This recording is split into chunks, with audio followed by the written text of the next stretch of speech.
Hello. I want you to picture me, not just like this, but sitting at a big mahogany desk in a corner office with big windows. That's where I was for a couple of decades, more than 2 decades.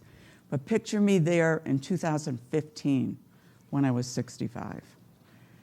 And I was really cool. I was good at what I was doing. I liked my job. I was in a decent company. The office was wonderful. It was one of 4 offices that I had around the country with lots of staff, wonderful staff. And, I was sitting there in my office, and I was hearing some of my colleagues say, many times you keep saying out loud, I don't want to die at my desk. So a few of my friends at work said, you keep saying that. And I was like, oh yeah, whatever. And, and I thought, well, maybe there's something to it. And I looked at, it was weird. It was like I was 65, but I didn't know I was 65. You know that feeling where you feel you're still vibrant, you've got 80 years to go, don't think about retirement. I never thought about retirement in the true sense of the word. I never thought about it. I had no plan. And the day that I sat there at my desk, and I'm like, oh crap, I'm 65. What am I gonna do? I don't want to die at this desk. And I think what I was saying was, I don't want this to be the end. And I had this flash of wanting to do something more creative. I was working for somebody else. Yeah, I was doing a great job. I made great money, blah, blah, blah. I was on the big train going fast all the time. And I thought, why? Why haven't I done some other things in life? So I actually got out a pad of paper and I started making a list. And I was making a list of all the things that I fantasized about from the time that I was a little child. Things like, play the saxophone. I love the saxophone. I'm like, well, I could do that. Maybe I could have a band. And I was like, well, that's a little outrageous. I don't read music. Okay? So I thought, well, that will probably take me too long. And then it was the usual, well, I could write a book. I've had a lot of experiences. I could have a podcast. I've listened to some great podcasts. I think I'd be pretty cool at that. I can talk with people and feel comfortable. And then it was film, because the film has been my fantasy since I was 9. When I would go in and read books about directors and how they make films and go to movies all the time. And so film just kept coming to the top because I had reasons why I probably wouldn't do the others. So there was film. So I left it there and I did all the things that I normally would do. I went on with my life at corporate world and hiring people, firing people, going to meetings, creating products and services for big national insurance companies. Sounds kind of crazy, huh? Well, anyway, so I made my yearly trek down to DC to go to Congress for a meeting that I would normally go to, almost every year. And, I remember sitting there. We were talking about Social Security disability. And I had been going down there for 20 years. And I remember I was first. I was giving some testimony and blah, blah, blah. It was like Groundhog Day at Congress.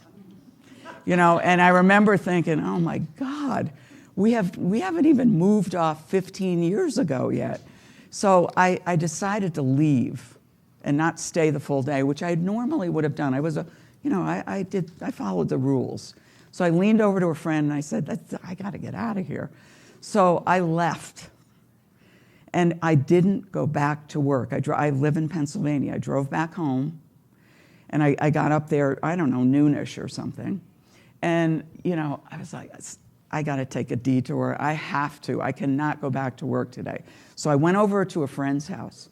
I hadn't seen her in a year because I was too busy. And she said, oh, man, this is awesome. Here's some lunch. We need to go pick up Grace, her daughter, at school. And then I have to drop her off at the horse barn. And this is in Chester County, Pennsylvania, if you've been there. We're in the car and we're driving. We go get Grace. She gets in the car. We're going up this dirt road. And my friend said, I come up here every day. And I think they're making a movie over there. And I looked over and I was like, oh my God, they're making a movie. So it was, clearly there were cameras, there were lights, there were people milling around, and it was weird. It was a dirt road in the middle of the woods, and I said, So we dropped off Grace, came back, and I said, let's pull over. So we pulled over, and we watched the scene unfold of people running around and miking people, and I said, I think I know who it is. And she's like, how the heck could you know who it is? Look at this. And so I said, well, I bet it's M. Night Shyamalan, because he lives near me, and he makes lots of spooky movies in spooky-looking places. And we were sitting on the side of the road on this dirt road, and it was a dark, almost like a dark gray-blue sky, like you were waiting for the lightning to come down. And we were sitting in front of this long driveway with these craggly trees that were lit in a funny color with the sun coming through the clouds. And I said, I bet this is so creepy looking. So I got out my iPhone. What do? You plug in M. Night Shyamalan. Boom. Up comes his face. I'm like, oh yeah, I know that. It's like M. Night Shyamalan making a micro-budget film in Chester County, Pennsylvania. And I'm like, guess what? I looked down, and the picture of where we were sitting with those craggly trees was on his website. So I said, yep, it's him. It is him. And then on the phone, there was a red button that said Charity Buzz. And I was like, I wonder what that is. I'm really curious and nosy. So I hit the red button, and boom, win a day on the set with M. Night Shyamalan. And all of the proceeds will go to his International Education Foundation. So I'm like, I'm cool. I used to be in education. I like that. I thought, well, that's cool. And she said, this is nuts. She said, you have to start bidding. So I did.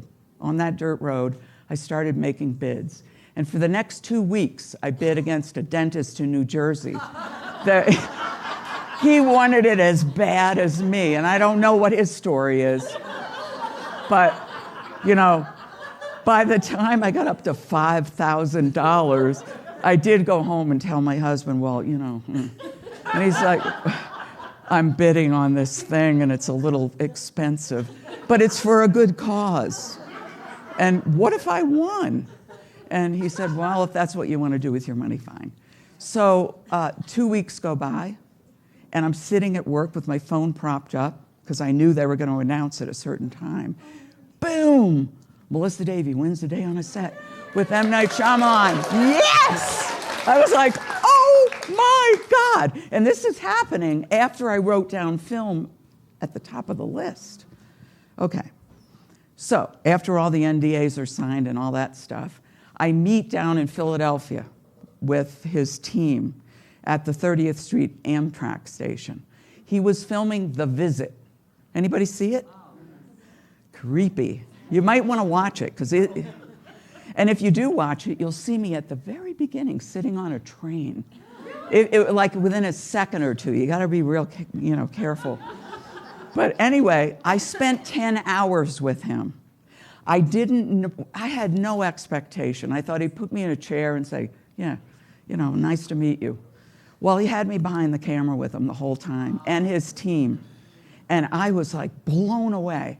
I had never been that excited since, I don't know, I couldn't even remember when I was that excited. So, we sat down at lunch.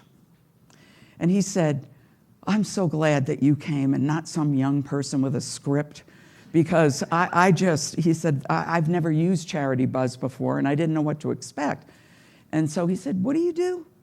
And remember, this guy has never done anything but make films in his entire life. Oh, well, I do this corporate thing where we make services for these insurance companies. And he's like, oh. And he was like, and he said, looking at me, he said, what do you really want to do? And so he knew.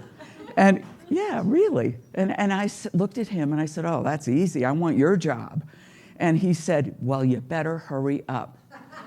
And it was like, that's my aha moment. I mean, it hit me it was physical. I felt it right here. I think I looked a little odd because he's like, oh, you okay? And I'm like, yeah. Whew. So anyway, after the day ended, this long day ended, I went home. My husband was waiting. He knew how excited I was. And he said, so how was it? I said, John, I'm going to quit my job and I'm going to make a film. And he's a lot more conservative than I am. And he looked at me and he's like, oh, okay. And then, you know, the night went on. And I went to bed. It was kind of late. And I was like, oh, God, I've said it out loud. So the next day, I went to work. I went to the CEO, and I said, hey, Peter, I'm not going to stick around. I've decided to leave. And he's like, well, where are you going? And we weren't in an ageist. There were a lot of old people that worked at this company, not ageist at all. I said, I'm going to leave and make a film. So now I've said it twice. No idea what I'm doing, right? And he's like, well, that sounds about right. You know, he knew me for a long time. He knew I was a little crazy. So that was it. Now I had to do something. So I did the right thing. I gave a year's notice because I had built the division of the company and I needed to mentor somebody to take it over. And I had said twice now, I'm going to be a filmmaker. So I had to figure it out. I was like, so I had that year because I had really great staff. It was kind of running on its own. And so I had to figure out what was I going to do? What kind of a film? What's the easiest film? A documentary. I won't have to write a script. I won't have to hire somebody like Katha. I can just do it, you know? And so I thought, okay, I can interview people. I do that all the time. And so I decided at that moment, well, what's the best thing that you could do? What's the most, well, I could do something that relates to me because that would make sense. It would make it easier. So I decided to make a film called Beyond 60. And Beyond 60 is the stories of 9 different women from all over the country to show their resilience and their continued relevance as they age.